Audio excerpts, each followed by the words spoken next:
La inconstitucionalidad. Con el neoconstitucionalismo ha surgido la preocupación por la defensa de los derechos humanos, dando origen a garantías constitucionales como el amparo, la exhibición personal y de constitucionalidad. En mi país, estas son las que tenemos. En el texto constitucional aparecen en 1837 el habeas corpus o exhibición personal, en 1921 el amparo, en 1945 la nulidad ipso iuri de leyes inconstitucionales, en 1966 la acción de inconstitucionalidad de leyes y en 1985 el Tribunal Constitucional Permanente o Corte de Constitucionalidad y la figura del Procurador de los Derechos Humanos. Si bien es cierto que estos instrumentos y mecanismos jurídicos constitucionales han venido funcionando, existe todavía en el texto constitucional un vacío que de alguna manera da procedencia a la inminente violación de derechos de los ciudadanos. Las garantías constitucionales, se ha dicho, sirven para la defensa de la Constitución, pero a partir de las existentes, todavía existe un talón de Aquiles en esa defensa. Ello debido a la ausencia u omisión de un control dentro de la ley suprema. ¿Cómo descubro la necesidad de un control dentro de la Constitución? Leyendo analíticamente la Constitución y observando los fenómenos sociales y políticos en el país, dando como resultado violación de algunos derechos de los ciudadanos, ante los cuales no se cuenta con un instrumento jurídico que permita la defensa ante esas violaciones. ¿Cuál es la causa de esa violación de derechos? La existencia dentro del texto constitucional de disposiciones permisivas para tales efectos. Ante una disposición constitucional que permite la violación de derechos o cualquier otro efecto negativo a la ciudadanía, no existe mecanismo de defensa. Por ello, es necesario el control intraconstitucional, un mecanismo de defensa contra esas disposiciones de la Constitución. ¿Quién crea estas disposiciones negativas? Bueno, el legislador constituyente. Él da vida a la Constitución y a estos vicios dentro de ella. Para que la ciudadanía cuente con el mecanismo de defensa correspondiente, es necesario la creación y constitucionalización del control intraconstitucional. El control intraconstitucional es un procedimiento de carácter procesal constitucional que vendría a ser un procedimiento reforzador en la defensa de la Constitución en los procesos constitucionales. El control intraconstitucional vendría a ser el centinela de la intraconstitucionalidad. Ya tendríamos control de la constitucionalidad y de la intraconstitucionalidad.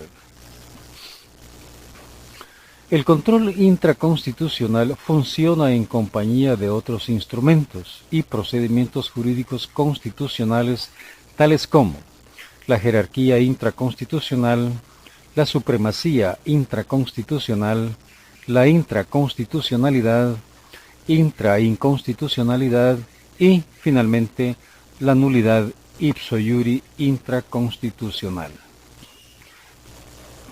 Cuando dentro de la Constitución existe una disposición viciada, incongruente con alguna parte del texto constitucional o contraviniere el espíritu de la ley suprema, esta disposición será objeto del examen o control intraconstitucional.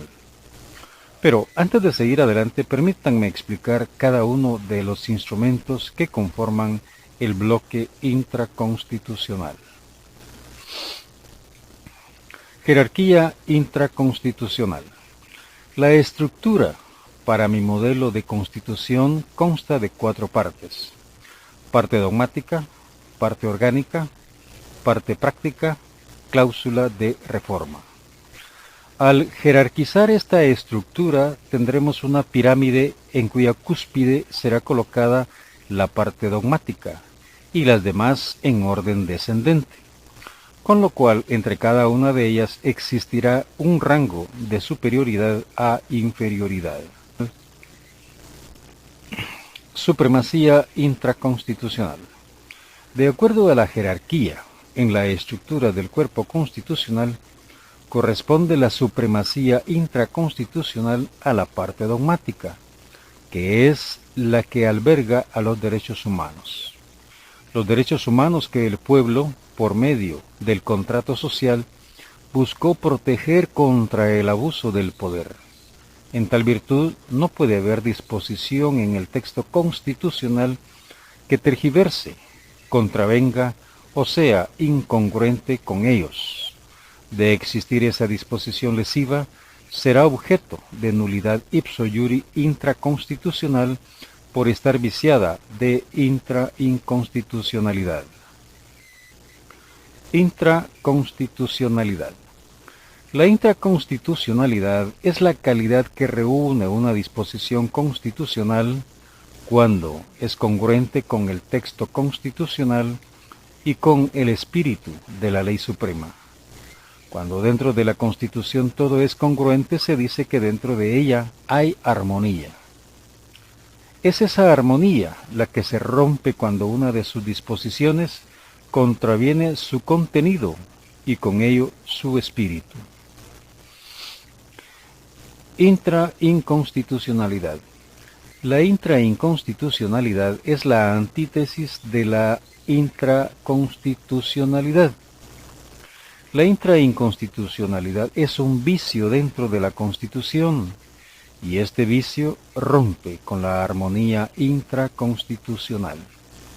Por ello, cuando una disposición de la Constitución resulta incongruente con otra u otras, o con el espíritu de la ley suprema, esa disposición está viciada de intrainconstitucionalidad y consecuentemente debe ser sometida al control intraconstitucional. Nulidad ipso iuri intraconstitucional. Cuando una disposición de la Constitución ha sido sometida al control intraconstitucional por considerársela viciada de intrainconstitucionalidad y, al terminar el proceso, es declarada intrainconstitucional, tendrá como efecto su invalidez y su pérdida de vigencia, siendo sentenciada a la derogatoria y desapareciendo del cuerpo jurídico. Indubio pro legislatoris. De acuerdo a este principio, la disposición sentenciada a ser derogada ha sido beneficiada con el derecho a ser modificada en su contenido textual, de tal manera que el vicio que posee desaparezca y ya congruente pueda seguir gozando de vida intraconstitucional. ¿Debe existir el control intraconstitucional? El vicio de la intrainconstitucionalidad existe en casi todas las constituciones en Latinoamérica, dando lugar a inminentes violaciones a los derechos humanos y, siendo la defensa de estos un interés internacional, considero que dar vida al control intraconstitucional y su bloque vendría a constituir, junto con el control constitucional, la plena defensa de la Constitución, es decir, del orden constitucional en todos los estados latinoamericanos. ¿Cómo puede cobrar vida jurídica? Considero que el único camino es por medio de una Asamblea Nacional Constituyente. Para ello debe aparecer en la Constitución y seguidamente en la Ley de Amparo, Exhibición Personal y de Constitucionalidad, la que cambiaría de nombre y pasaría a ser Ley de Amparo, de Exhibición Personal, de Constitucionalidad y de Intraconstitucionalidad. Para ello es necesario voluntad política y el deseo férreo de vivir en democracia. ¿Se puede controlar el texto constitucional? El texto constitucional es un conjunto de normas sui generis y como normas no se encuentran exentas del control, especialmente cuando se trata de la justicia constitucional. Cuando leemos la teoría pura del derecho de Hans Kelsen, él concebía el examen de las normas en sí mismas. En los tribunales constitucionales ese es el proceder. Los procesos constitucionales son procesos en los cuales son enjuiciadas las normas en función del rango cuando existe conflicto entre ellas. Ese es un control de las normas y, repito, las constituciones no están libres de él. Por lo tanto, es procedente. Para ello es necesario romper con paradigmas arcaicos a la luz del neoconstitucionalismo. Objetivo de esta teoría. El objetivo de esta tesis es en primer lugar su exposición, la cual es novedosa y especialmente original.